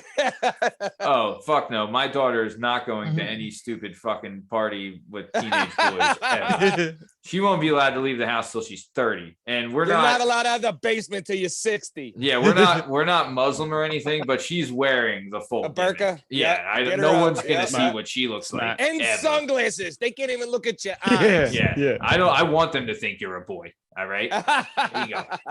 It's funny. I used to always like think the Muslim religion was sort of silly, but I have kids now. I'm like, you know what? Maybe they're on something. Yeah. They got a couple things right. Yeah. You're not leaving this house. Yeah. You're not leaving this house without your burqa. Yeah. Like up there. No one sees your hair. No. And tell your daughter, like, sorry, sweetie, can't get your driver's license. You know what I mean? Yeah. No. Like, sorry, can't go to college. Yeah. Oh my God. Sorry, I have to pick your husband. Yeah, it's just what it is. I have to go everywhere you go. Yeah. No, I'm with you. All right. So, well, dude, Sean, thanks for sharing that, man. That means a lot. And that fucking, dude, you know, if we can do anything, I know we're all on board to help support with that in any way we can. And like, so thankful for you sharing that, dude. That's really great. You know what I mean? Yeah, and, like, man. we support you with that at 100%. I think we're all with you, man. Whatever we can do to help, we're there, brother. You know, so that's part of why I came on the show too, because I think I keep a lot of things bottled up, but like now that the war's over and I starting to hear a lot of other podcasts, people are saying stuff. I think for me it's gonna be therapeutic. You know, if you guys will have me back on, just make this a regular. Hell yeah, of course, bro. And I could just tell random stories because it's very like releasing for me. You fought pirates. Yes, you could be on the show. What you just said was pirates. What you just said was releasing is stress for me because now all I want to do is hear these wild stories about Cameroon. That's all I need. Yeah. Still, dude. No, Sean, of course, brother. You have a carte blanche, open invitation, man. Like, well, whenever you want, you're here, my man. You know, whenever you want, brother. Happy to have you. Absolutely. So, but let's keep it moving, though. I want to talk a little bit about what we got going on the weekend. So, Lasmeeshma. What'd you do last weekend? What you got for this upcoming weekend? Last weekend was pretty similar to the weekend before. You know, we just grabbed our bikes and carts and stuff. Scooting around. Went down to Parkside Place. Ooh, nice. You know what I mean? Shout out. Yeah, she actually found some of her friends there and everything. Oh, cool. So that was cool. I got to just like fucking sit there and read while she goes off on the thing. They're playing hide and seek and everything. Are you at that point where you're just like you're just on a bench on the side just listening for someone to get hurt, right? Like, because I'm at the point where I'm like next to her at all time. You know what I mean? Yeah, like, but yours is a lot younger than mine, right? Yeah, true. Yeah, mine's 2. 2.5. Well, she's like old enough at the point where like, you know, I tell her like this is the perimeter, blah blah blah. Yeah, you know what I mean? Like don't talk to anybody that you don't know. Yeah. If someone comes up to you, come and get me, that whole thing. Yeah. Plus, you're close, Maddie. You're close. Like, give it another like 6 or 8 months, and you can sit on the bench a little bit. Like, you don't have to be right next the whole time. Dude, like once 3.5-ish is like, they can start doing stuff, and you're not worried they're gonna kill themselves every second of every day. Dude, find the right sight line. You know, yesterday we go to the park. It's the Tookanny Creek Park, right? And it's in like Elkins Park, which is in between Mayfair and Cheltenham, right? So we go there, and I'm not trying to be a dick, but we were the only 2 white people there, right? And we're in the park playing, and there's this little kid playing basketball, this little black kid. His names end up being Tobias, right? And like he goes up, and my daughter like runs up, and she's like, ball, and like he's like, oh, here you go, and like he was like 4. So they just start playing together and like throwing the ball and kicking it. And then like they played tag and then they played dinosaurs. Like, you know, they end up playing the whole time together. And it was awesome. Right. But we found out his name and called him Tobias. And then eventually she just stops calling him that and starts calling him Micah. And I'm like, what the fuck? Why is she like, he's like, we said Tobias 1,000 times. Why is she calling him Micah? But apparently the reason is because there's a black kid in her class named Micah. So, shit. You know, I was like, oh my God. But the mom was awesome. She was super cool. She's like, oh, fucking who cares? You know, but yeah, I was just like, all right, well, at least she's, who knows? But yeah, so that's it. Plus when you like frequent like the same areas and stuff, like we know the parents that are there and stuff. So you're not like on your own and all that shit. It's pretty nice setup they have there too. Yeah. Parkside's legit too. Like I remember when they built that, and I was like, we would ride our bikes there from Lansdale and fucking get on that. That was the spot, bro. Yeah, I don't even remember it having all this stuff, so I don't know if they added it, but it looks like it's been there, and I just never noticed it. but there's a bunch of like benches and chairs and places for the adults to hang out and shit. Nice. Yeah, it ain't bad at all. Definitely. Have you been to the castle in Doylestown? I have not. Someone told me about in Doylestown they got this place called the Castle, and like a buddy of mine, Frank Palumbo, shout out. I'll tell a story about him in a little bit, but Frank, he told me that about this place, and it's like, dude, it's a must see. He's like, it's awesome. It's like kids just go nuts on it. So yeah, there you go. Nice. And then what do you got this upcoming weekend, Lasmeeshma? Anything fun? This upcoming weekend, I got my ticket ready for Doctor Strange. I'm so jealous. Opening weekend for Friday. I know they always it opens and they always like have it on Thursday the night before, but I hate doing that shit because it's always the showings are always late and I got work the next day, so it's better to just go Friday when you get out of work. Yeah, smart. Yeah, fuck yeah. And do you take your daughter or no? This one, I'll take her too. Yeah. You didn't take her to Batman though. No, actually Batman she did go. Oh, nice. Because she likes Cat. But you know what? Her and me. I really like Catwoman. Yeah, there wasn't nothing grotesque about Batman. Some of them, when they're like so long though, dude, it's really tough. Just like no. It's so long that like now they have like the seats that like recline and everything. Dude, if I go at night, she just crashes, and you know what I mean, dude, it's cheaper than babysitter. Like, you just bring a blanket with you, recline the John, give her the blanket, and then she crashed. So it's easy. Yeah, she's gonna hammer popcorn and Dr. Pepper like it's going out of style for the first like before the previews are over. Well, no, you gotta be careful with that because then they'll have to make mad bathroom breaks, and that'll fuck up your movie. Yeah, so you gotta be careful giving them that. Damn, look at you, veteran move there. I've done it once or twice. Yeah, I'm at it. Nice. All right, well, let's keep it moving then. Lasmeeshma. Or no, I just did Lasmeeshma. Jalen. What the fuck? J-Dub, what did you get into last weekend? What you got this upcoming weekend? Your hair looks great. Last weekend, I ran it back with my brother, and we ate mushrooms again, and we watched Who's Harry Crumb? Yeah! Other than a few rules. And the boots to match. Yeah, I'm a black belt in that keto with the boots to match. The movie doesn't hold up as much as I remember. I had it on a VHS with Cherry Coke. Dorf Lundgren's The Masters of the Universe. Great. And then it went right into Who's Harry Crumb. So as a kid, it opens with that like shower scene where you can like see the edge of a boob and stuff. Yep. Oh yeah. So we watched that. I also want to shout out today's today would be Adam Yonk for the BC Boys 58th birthday. Oh, MCA. MCA. And then this weekend. What a sad day that was. I know. That was 10 years ago. This weekend my girl Rose fights, Rose, what's her last name? Somebody pronounce it correctly. Don't say it. I have no idea. I have it written down. Don't say it. Let me murder this. J-Dub. Hit me with it. Namajunas? Namayamas? Namayanis. That's what I like. I like the way you said it. Rose Nama. She's that's why everyone just calls her Thug Rose.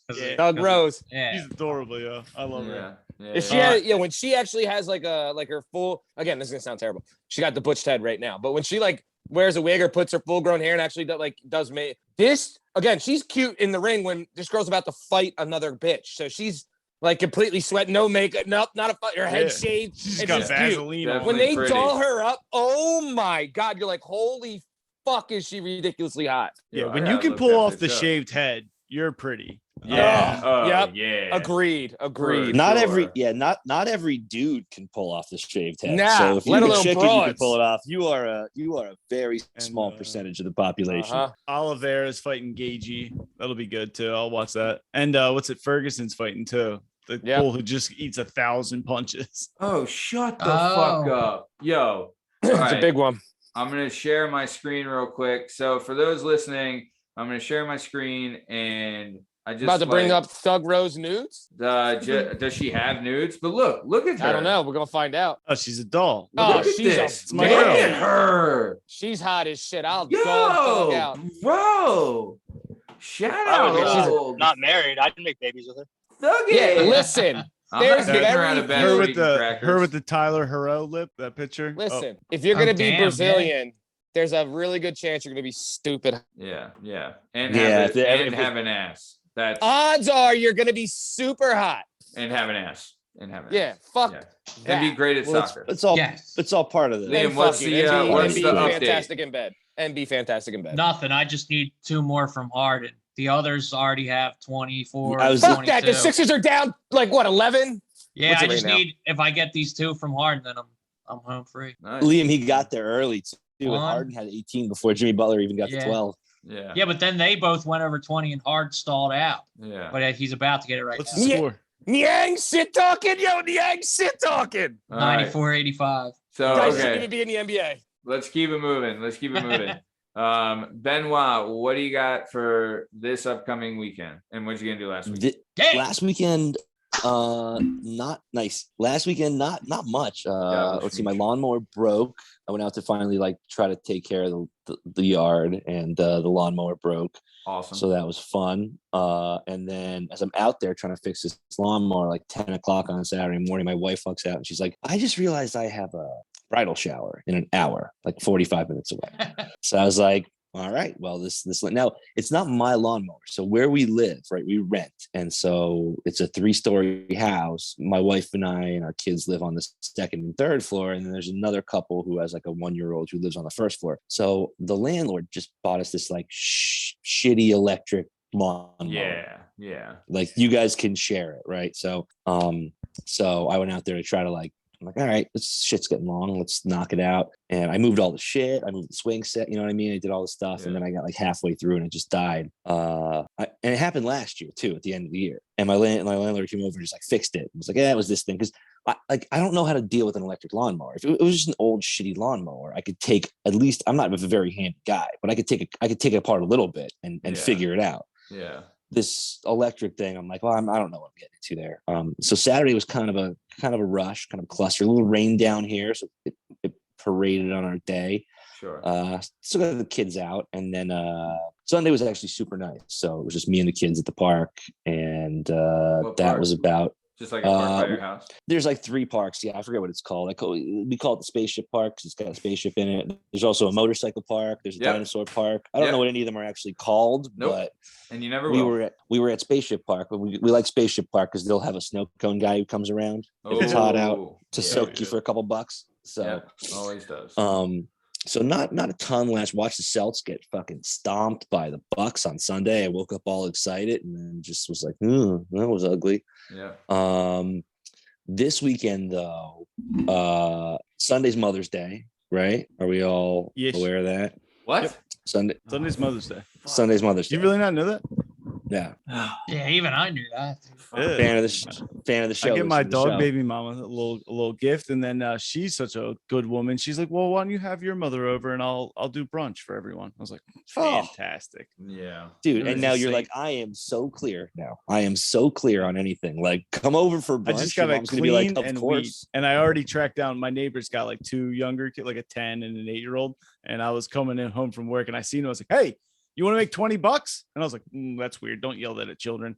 I was like, "Hey, I need you to weed." He's like, $20 for weed? Yeah. Yeah. I'll take 3. Yeah. I was like, "You want to make $20, youngster?" And then now the big thing though is that my wife and son got me the Skywalker Saga Lego Star Wars game for my Switch, and we've been rolling through it. So me and the boy have been playing co-op, and he's starting to ask questions that need to be answered. So on Sunday, my wife's taking my daughter. Who's? No, to say if you see a character, you're like, Dad, what are those? They're tits, son. Yeah. No, he knows. No, believe me, his mom's breastfeeding around the house. He's very aware of what boobs are. He can't escape them if he wants to. But Sunday. We're going to episode 4 in New Hope for the first time. We're gonna sit down and start it right. I don't want him to be playing these games and getting spoilers and weird stuff and putting stuff together. So we're gonna settle down and do it right. Do the OG on Sunday. Can you get through 2 of them, or are you just gonna stick with New Hope? And I don't know what kind of attention span you can get out of a child. You know what we're gonna do? We're gonna do the machete order, which I've considered for a while. So you do the first two, you do A New Hope and Empire, then you go back and watch the prequels because it's like doesn't spoil anything. Yeah. Then you hit Jedi, then you do the other ones. I don't know if we'll get to the other ones, but yeah, we're gonna do. Did you think of watching Rogue One before A New Hope? Because if you want them hooked, get them fucking hooked. I don't want to blow it for him that early. I don't want to show him like the best modern Star Wars movie as the first one he ever sees, and then be like, and then hey, check out this one from 1970 where they really wanted Luke and Leia to actually hook up and not be brother and sister. Well, they just didn't know. But anyway, Sunday is going to be. I'm looking forward to that. I'm pretty excited about that. It'll be hype. Awesome, man. Get him on the train. Very good. All right. Well, thanks for that. Thanks for that, Benoit. Let's keep it moving. Man, J Dub switching up the order and just annihilated you. It's all over the place. Everyone's Lasmeeshma. It just crushed you. Everyone's Lasmeeshma. I Lasmeeshed everybody. Lasmeeshma Day, Lasmeeshma Stem, Lasmeeshma Cassie. Lasmeeshma Dub. All right, Sean, what did you get into last weekend, and what do you got for this upcoming weekend? I'm gonna assume it's something more heterosexual than Star Wars and electric lawnmowers. Are you saying what? That that he has to be the manliest man? I love Star Wars. Yeah. Hell yeah. Electric lawnmowers. I also play the Switch. I play Zelda on Switch. My little kids play with me. Yeah. Switch I'm excited for look at Steve. Zelda look at Steve 2. Backpedal. Look at Steve There's a new backpedal Zelda. now. Oh yeah, Switch is cool. Yeah, Switch is cool. Yeah. No, Switch is up. All right. I'm talking about nerdy shit. You're my boy. He's always Whoa. Video games are much different. Video games are much different than electric lawnmowers and gay wars. All right. Day is the first person who likes Star Wars that Cabot can't beat up. Fuck that! I'll whoop Sean's ass. Come get some, Sean. Oh my god. I'm a gunfighter though, man. I'm a sniper. You won't see it around my head. I can't get within 500 yards of him. Can't enter the state. So Sean, you were saying that you love Star Wars and electric lawnmowers, and what about last weekend and this upcoming? What do you got? Basically the same thing I do every weekend. I farm all weekend. Love it. I do. Nice. Yeah, because my wife is she's doing a fellowship in geriatrics medicine, so like I watch the kids all during the week, so I can't really get a lot of stuff done on the farm. Yeah. So she takes the kids over to her grandparents' house, and they have a pool and stuff like that. So they just go over there and try to kill each other. And I just basically I farm from sun up to sundown. So I'm just like, do you still find it therapeutic, the farming? I love it, man. Yeah. I mean, I love it. I'm just a very analytical person too. So there's always problems to solve. I got to fix this or that, or fix a tractor, fix that, and then tip a tractor. I got a small tractor. Well, you got the Kubota 23 horsepower. Yeah, I got a Kubota 23 horsepower. Hell yeah. Small one. Nice. It gets the job done. Just small. I mean, you can pull. I've only got 13 acres. I've only got 13 acres. What are you farming? So right now we got tons of stuff, man. Poppy. I wish. Yeah. I'm not in it for money. That's too much liability. But even like marijuana is too much liability. Like, because it's like people want me to grow that, but I'm like, it's legal. It's legal at the state level, not the federal level. Federal level. Jersey just made $1 billion. Yeah. So I can't put the money in a federal bank. And if like some DEA agent wants to make rank, he could legally and theoretically come to make an example out of me. So I don't deal with any of that kind of crap. I mean, the IRS doesn't have it worked out yet, so there's no way you could be sure they weren't going to come banging on your door in 2 years. You know what I mean? Like it's just it's got to be federally regulated before it's worth it. Yeah, and I mean, I'm financially stable. I'm very frugal, invest. So I don't need the money. I'm not a flashy person anyway. Like I don't need Lamborghinis and shit. I mean, it's not me. But no, we got grapes in the ground. We got like 36 grapevines. So that's like each vine is going to probably produce 30 pounds of grape. Hell yeah. And we got like probably 1,000 pounds of potatoes in the ground. We got all kinds of onions, like 250 onions. We got fig trees, olive trees, pomegranates. I just got my bees. So I'm excited. That's cool. I have to do my first bee inspection. So I got to go in there and like try to not get stung and see if the queen's laying eggs. So that should be interesting. Well, don't you wear the whole getup and everything? Like, yeah, but I mean, they could still get in there and they get pissed off. I mean, I got really nice bees. I got European bees. It's the mean one are the Africanized bees. Those things will fuck you up. They don't mess around. Really? Nope. And it's very Murder possible. hornets. No, it's possible. Africanized bees. Those are Japanese, right? I don't know. The murder hornets, I think, were but East Asian. I think they were Japanese. Okay, but He's saying African. killer African bees. Yeah. Sorry, that was the my killer fault. Africans. I was just Carry riffing off on. Liam. Your bee Got, knowledge like, sucks, the- you two. you got Shut the- up. The thing you smoke the bees with to like calm them down. Yeah, so that I'm basically, smoking that. yeah, there's two things you do. I use a 2-part sugar to 1-part water, and that basically just calms them down because they start eating, and it also coats their wing in sugar so they can't fly at me. Wait a Okay. minute. You use the same serum they use in Men in Black? You giving them sugar water? How about that Yeah. for a movie reference, you cocksucker? Attaboy, he's seen one. Sugar. That sugar As a- water. Yeah. As a more bartender sugar. too, that's you can put that in a mojito, man. That's simple syrup Yeah. right there. 2-part So sugar. you shoot them with 1-part water. margaritas? Yeah. Basically, yeah. And then the smoke is for it's breaking up the hormones because if one stings you, they die. They all get nuts. And then it releases hormones or some kind of chemical, and they all go nuts. So what the smoke does, Okay. it breaks that up, so they can't Hell actually yeah. smell it. So it's Okay. start like Wow. a fucking frenzy, and they start like Yeah, start going annihilating nuts. you. Yeah. All of a So sudden he even looks if you- over. He's like, "Yo, why is Jimmy down? I don't know. I can't smell. I don't think he's dead." They're like, "All right, cool. Then we don't need to get pissed." Yeah, Yeah, Jimmy right. So, taking like, a even- nap. What the Even if fuck? you The get guy- stung, see it that doesn't guy? rile them up. Stab Yeah. him in the dick. Stab him in the dick, everyone. Nice. All right. Awesome. Well, very cool, Sean. Thanks for that. Very nice. Very good. Strong stuff. What did you get into last weekend? What do you got for this upcoming weekend? Back for the bros. Last weekend I watched the Eagles fucking kill. Fuck you, Giants. They also did well too, but fuck the Giants. The Eagles killed it in the draft and stole a bunch of great players and made They had a better big draft than acquisition Giants did, with for sure. AJ. Yeah. But the Giants had a really good one too. I hate to admit it. But but Eagles were better. Yeah, just because of hate AJ. them as well, but just that because of AJ. And game Puts it over. changer. Yeah. yeah, game changer. So Eagles killed it again. Sixers are on. They're gonna lose, which is fucking annoying.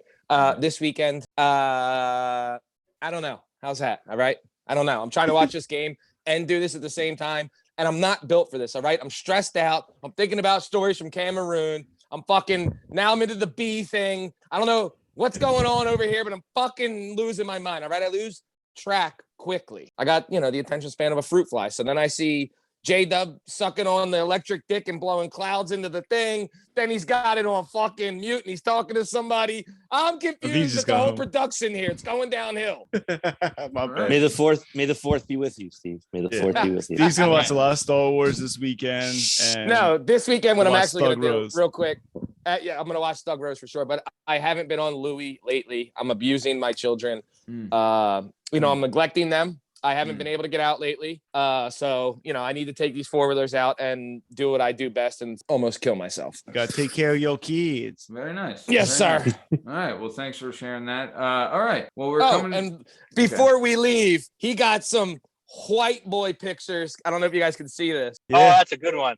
How funny is this? Remember the giant chairs back in the day on the Wildwood Boardwalk, like the Jersey Oh Shore my things? God. That's me and Sean at like fucking 9 years old sitting in one of them mega chairs. And then I got one I found these today. And then I got one that's at hilarious. Camelback, me with the backwards hat, a couple white bulls. My brother and Sean at the fucking Alpine Sean, slide. do you have which a was- bowl cut? we had all types of wild shit. Me and Steve had the stupidest haircut. We had like that, like It was so Hasidic- true. We had like that Hasidic Jew haircut where like you have curls coming down the front. Oh, the weed. The Straight Fernando the whole head. Vargas, right? Most of the hair I don't even know what you buzzed. Yo, Zach had I that thought where that it was was Hasidic just too. the bangs.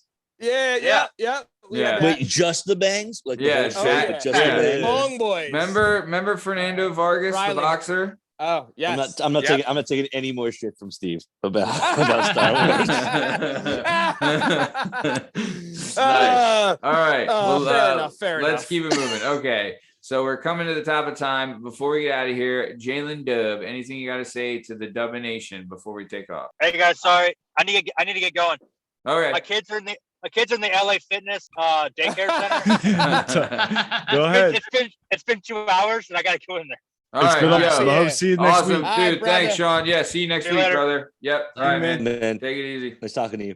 Dude, how awesome was that, huh? What a hero! It solidifies the show. We have a national hero on the show. We have a Navy SEAL. Yeah. So I'm gonna get bumped out soon because he's like way more interesting than I am. I'm gonna get bumped out, but I just want to listen. I just want to listen. I want to get bumped out for him and just listen. Honestly, it does. I mean, makes all our jobs a lot easier. Hell yeah, dude. He came on talking about fucking Cameroon. I'll be doing this show from the Gold's Gym pool next week just to make sure I can stick around. I'm gonna play my Nintendo Switch. He's like, so I was fighting pirates outside of Cameroon. And right. Now I grill pomegranates. Like I don't know how to do any of those things. I love how American we are. That this motherfucker just unconsciously slides it in there a couple times where he's like, there was a bunch of bad guys in Nigeria and Cameroon. We were over there. We were kicking their ass. But while we moved, I'm like, yeah, America, America. Actually, when he was like, no, I didn't mean my wife there. We have very different jobs over there. I was like, it's probably one way to put it. When Liam laughed, it made me laugh. I heard Liam laugh because I was like, if there couldn't be two more opposites. You're killing the people, and she's trying to save them. but they're both on the same side, which is beautiful. Yeah. Beautiful. Yeah. So, all right. Nice. So as my final thing, so I'm just real quick. I'm 16 years old. I have a GMC Jimmy. The heat doesn't work, so I had a blanket in the back to keep me warm. And I decided, to go get a pack of cigarettes. I'm driving down Montgomery Ave with my blanket wrapped around me, and there's Sean Day in khaki shorts, big high boots, jogging down the street. Just like we're not the same. We're not legend species. This is a man who that man runs in the cold in shorts, and I'm cold in my car to go buy cigarettes. And I was like, we're gonna end up different places in life. Yeah. That's all. Y'all be safe. Nice. And don't smoke cigarettes. Run. Yeah. Very good. All right, in khaki shorts. Lasmeeshma, what do you got before we take off to the Lasmeeshma Nation? You're all over the fucking place today. You having a CTE moment? What's happening? You have hard sparring this week or what? What's going on over there? Actually, our former guest of the show, Frank Palumbo, fan of the show, he actually fought on Saturday at the Cops Firemen boxing match. Cool. Yeah. That's awesome. You did really well. Lost by split decision, but really good fight. Really did. Cool. Yeah. So that's why Matt was pumping that traumatic brain injury charity so hard early on. He's like, I might need a piece of that. Yep. Sign him up. Lasmeeshma, what do you got before we get the So, all right, to be happy, you don't need the best of everything, but you have to do your best with everything you got. Amen. Wow. Dude, you had the fucking pick your nose gimmick last week. Now you have this. What the fuck? I like this. Love it. Love it. Good. No, words to live by. Absolutely. Thank you for that, Lasmeesh. Love it. Benoit Pahu, Kasey. What do you got to say to the 44th faithful from the 44th Godfather before we 44th the fuck out of here? I love what Liam's doing. I love this Liam life advice section. It sucks I have to come after it. Yeah, Bern, say something fucking great. I'm like, all right, now. So I'm just gonna say, fuck hoes, get money. That's it. Hell yeah. That's good life advice. Yeah. Cash rules everything around me. Nice. All right. Very good. Strong stem. What do you got for the cult of Cabot before we roll out? 2 things. 1, fuck you, Pascal Siakam, for breaking Embiid's face. Fuck you again. Fuck you. And 2, not always, but sometimes, not always, but sometimes, violence is the answer. Amen, brother. Amen. All right. Well, I like it. Yep. Now, according to speaking of violence, this has been another episode of the Work Perspectives Podcast. Weekend Poppin'. I'm Matt Lavelle, accompanied today by Lyn Dub, Justin Richardson, Lasmeeshma, Liam Reese, the bad boy Bern Podcasy, Strong Stem Steve Cabot, and our special guest, the one and only Sean Day. You can find all our stuff and all our content on all podcast platforms and YouTube at Work Perspectives Podcast. You can find us on Instagram at Work Perspectives Podcast, and you can join us on the Twitter and the TikTok at Working P Pod. If you'd like to be a guest on the show, please email us at workperspectives@gmail.com. And please like and subscribe so we can keep having Sean Day on the show. This has been another episode of the Work Perspectives Podcast, Weekend Poppin'. Thanks for listening. Have a good weekend. Thanks. America! Amen. Freedom.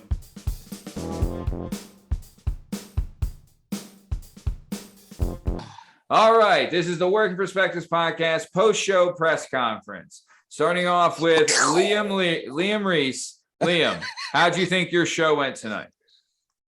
I thought my show, started off strong. I was rehashing the episode from before. Yeah. And then I got a little bit of sidetracked with a little, bet I put in like a degenerate. And but Matt got me reeled back in, and I hopped back and took care of business with some wise advice. Yeah. If I do say so myself. You had a great D block, and you really showed your concentration and skills when it came down to talking about your weekend, and your I'll tell you, your remark for your quote sending us off, fantastic stuff. 2 weeks in a row, fantastic stuff. Really good. Really, really good. Shout out the R5. Shout out the R5. I try. Fan of the show. Oh yeah, you're welcome for that. Yeah. So okay, next question is for Bern. Bern, what do you think of your performance in tonight's recording? We had a little trouble getting off the block. Came in a little late. Got booted out towards the end. Don't love having to follow Liam's sage life advice, but it's gonna make me better. So I'm gonna have to go home and I'm gonna think about this before I come back next week. And hell yeah, just hit the quote books and look into myself and get better. And Liam as a competitor has always been really important. Pushes me to do better. And I think we got a lot to talk about, but everything can be improved. Yeah. We still have the best Bern Podcasy we get every week, and it's it's the best Bern Podcasy there is. Plus, like I'm fairly sober these days. Fairly sober these days. Right. So these whatever that means. We're a little more coherent than we were for that one podcast, and it's trying to get better every day. Trying to get better every day. Amen. Very nice. Next question is for J-Dub. What did you think about your performance in tonight's recording? You really started well in A block. I loved when you were coming in with Sean talking about pirates and bringing that back. You had a strong send off, but how do you think you did in tonight's performance? You came in with some 10 solid lines as always with the J-Dub drop-ins. So go ahead. I came in strong. I prepared myself with some 7.5s. Picked them up at the Whole Foods right before the show. Yeah.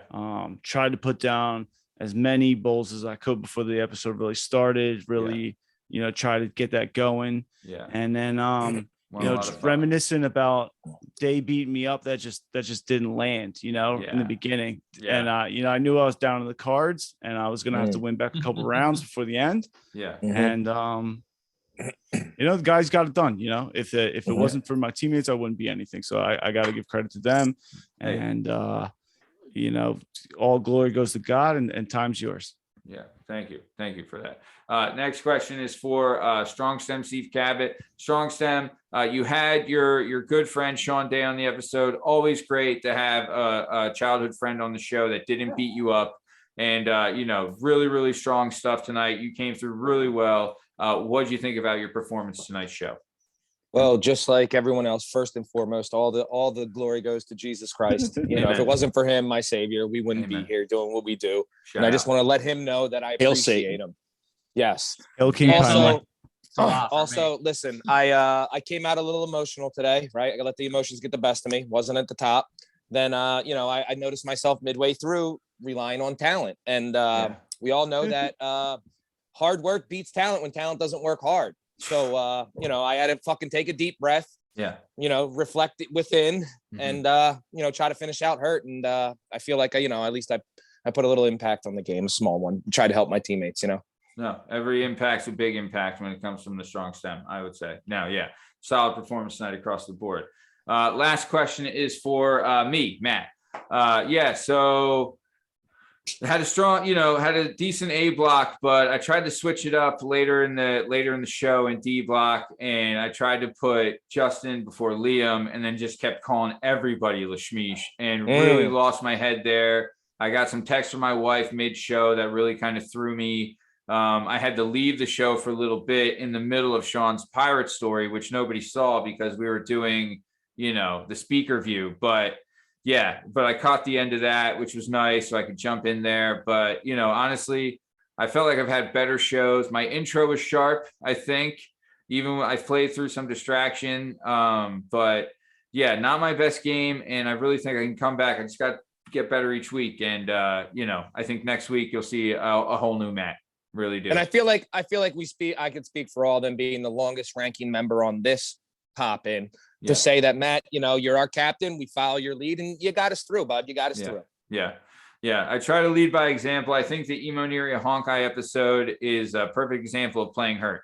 Perseverance. And I try to show commitment and dedication. I'm not always the best on the floor, but I think I'm maybe one of the 5 guys there. And I'll have to say this, Sean Day really, I think, was tonight's MVP of the episode. And I know he had a curtain call. Yeah. I know he had to take off for family issues and he couldn't be at this presser, but shout out to him and wherever he is. 6th man of the week for sure. Not even close. Golly, not even close. Dude. Coming off the bench, just hitting big shots when you need big shots. Yeah. And that's the name of the game, Dude, when we're going through B block and we're in the dog dick of the game there, and you have him throwing out Pirates of Cameroon stories and telling us of what his wife was a fucking former, piece, whatever. Yeah. Come on. Let's go. Anybody who has a story about actually fighting pirates in real life. There's not many. That's something I want to listen to. Yeah. You can be in my B block anytime. I'll tell you that. Right now. Yeah, really, really, really, honestly, yeah. Tonight's MVP and 6. I don't like the way you said that. I don't like the way you said that. I don't know why. I just don't like. I don't feel comfortable with you saying you like my friend in your B block. I don't know how that goes. Maybe we got to cut this. I think we all liked it. A lot. But yeah, I think we all recovered well from Steve's bashing of Star Wars. And and electrical anything, vehicles, dude. Fucking I didn't buy mowers. I mean, we can. I think gave it to me. I think none of. I think the league as a whole is cool to ban electric lawnmowers if possible. Yeah. Right. I don't think anyone wants to keep. Not $1 out of my pocket. I bet you Justin Trudeau has a couple. Who the president or just Jennifer Aniston's husband? The Emperor of Canada. The Emperor. The Emperor. Dude from the holiness. Yeah, he's the holiness. Yeah.